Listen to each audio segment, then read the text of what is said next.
The only woman on death row in Tennessee spent the last 3 days in court pushing to change how the state will take her life. Convicted killer Christa Pike says her medical condition will cause unnecessary pain during a lethal injection. Almost 3 decades after her conviction, the state plans to execute the 50-year-old next month. A string of medical experts testified before a judge the last 3 days about her mental and physical health, everything from childhood trauma to her blood condition and the size of her veins. 10 News reporter Nicole Borman joining us now to explain how this hearing wrapped up and what is next. Nicole?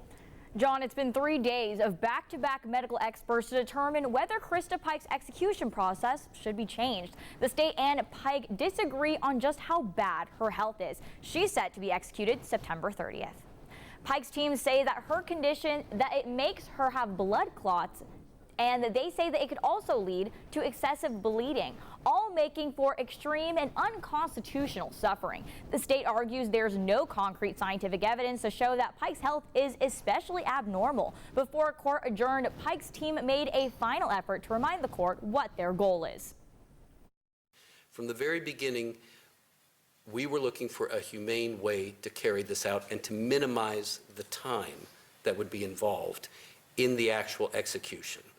And I think that that has been Ms. Pike's goal all along.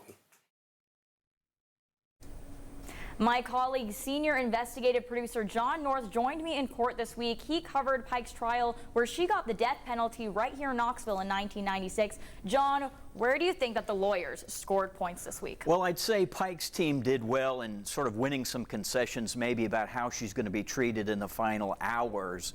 They'll move her over to the prison in the last 24 hours instead of a couple weeks. But the state was able to poke a lot of holes in terms of the testimony about how badly her condition was. So I think that will make a difference.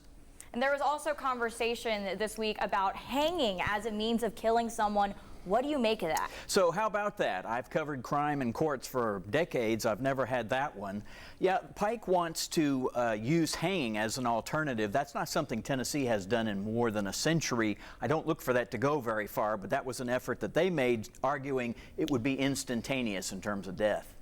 So what happens now? All right, so as John mentioned, she's to be put to death at the end of next month. This is a really tight schedule. We've got to get a report from Judge Ward done by a week from tomorrow, and it has to go to the Supreme Court so they can then move forward. John, thank you. John, back to you. Thanks to you, Nicole, and John North for that contact.